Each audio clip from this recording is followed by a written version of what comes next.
Ladies and gentlemen, we got him.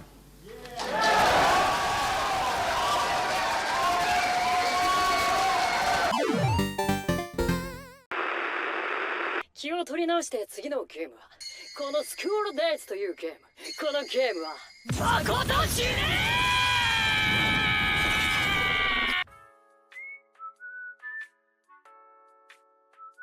School Days, otherwise known as everyone's favorite romance, is rather infamous within the anime community. Makoto Ito is our main character, ranging from clueless to sociopathic depending on which iteration of the series you delve into. He gets joined by a variety of love interests, somehow finding himself as the center of attention. If you're wondering why, I couldn't tell you. While the original visual novel had its own following, the anime adaptation is what really caught everyone's attention. This version didn't hold back, showcasing a terrible outcome for playing the entire field. Fans were already aware of just how bad things could get for the characters, but newcomers looking for an innocent love story had no idea what they were getting into. Airing in summer of 2007, the anime would go on to get quite the reputation. The same animation studio went on to make some additional smaller projects the following year. Running a total of 24 minutes, Magical Heart Kokoro-chan is the second of 2 OVAs that parody the original series. There's no romance this time around, as the general tone is more comedic in nature. Fan service is also relatively common, going a little further than what gets seen in the main anime.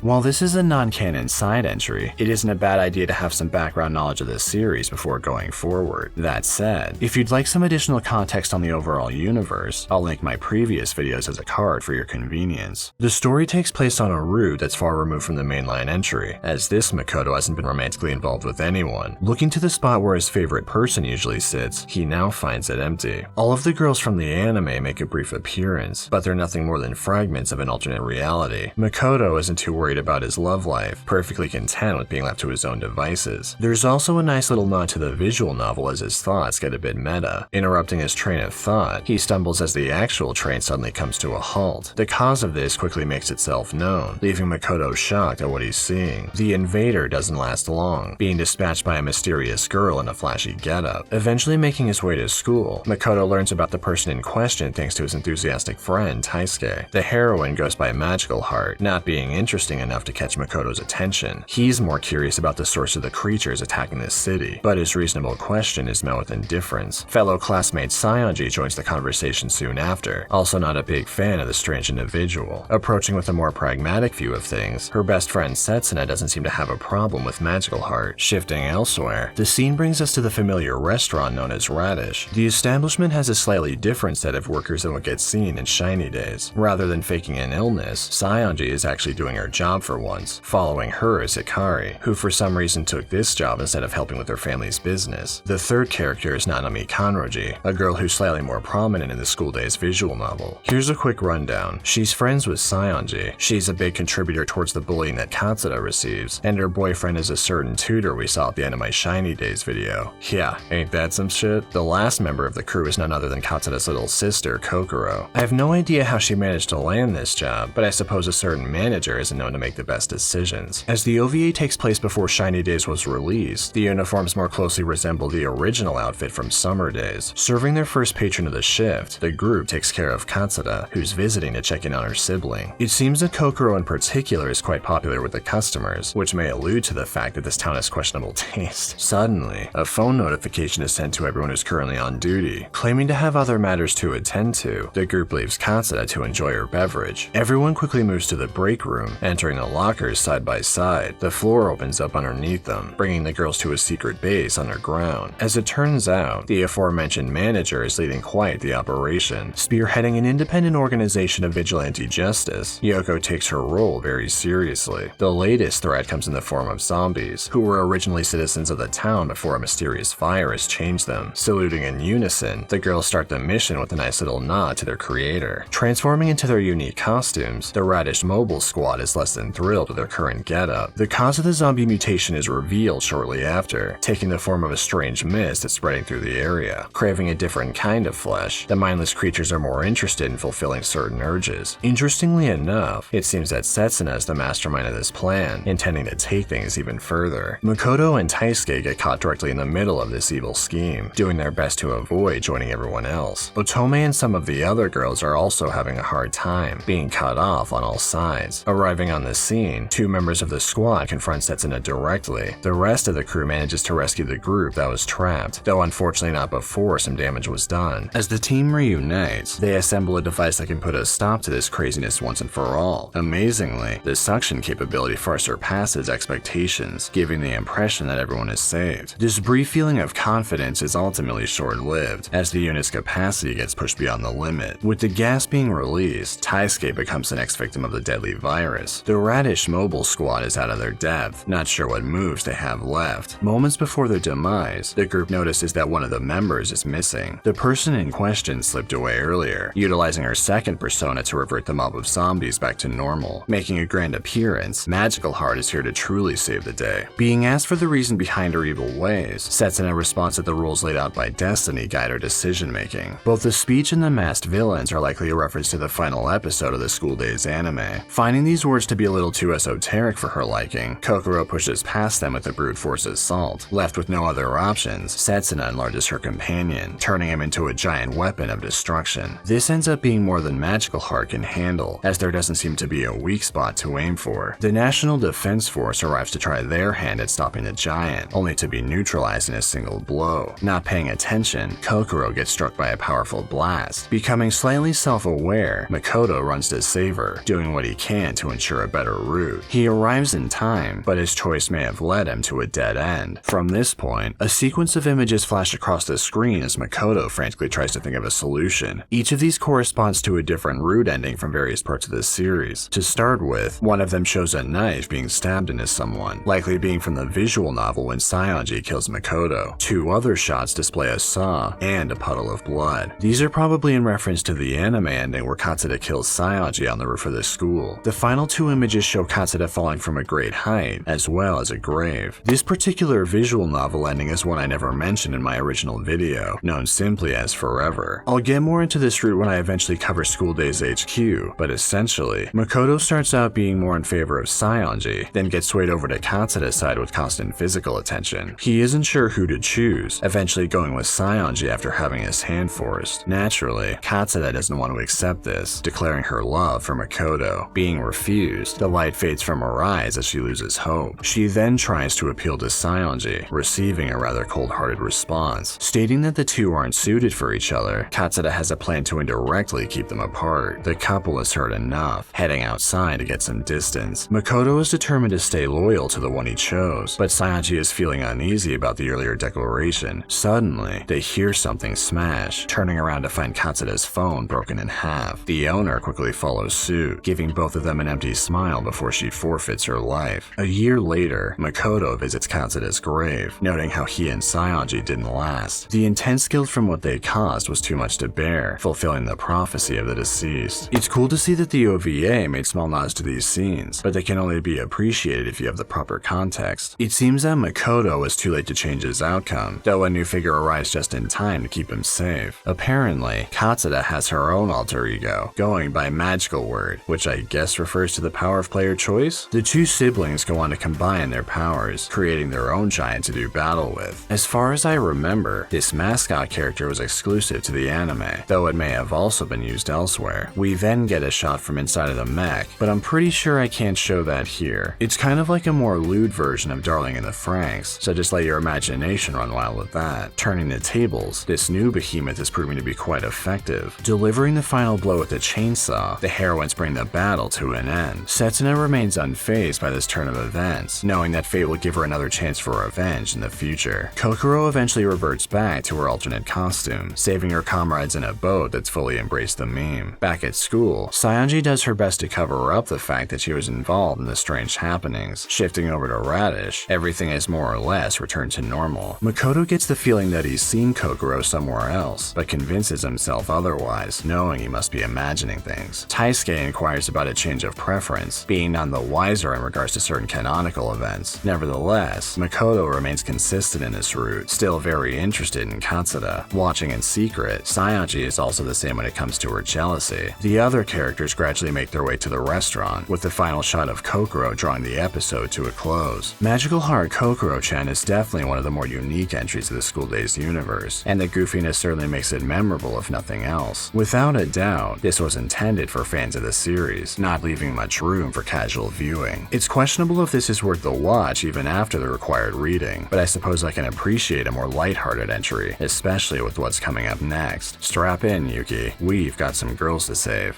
I hope.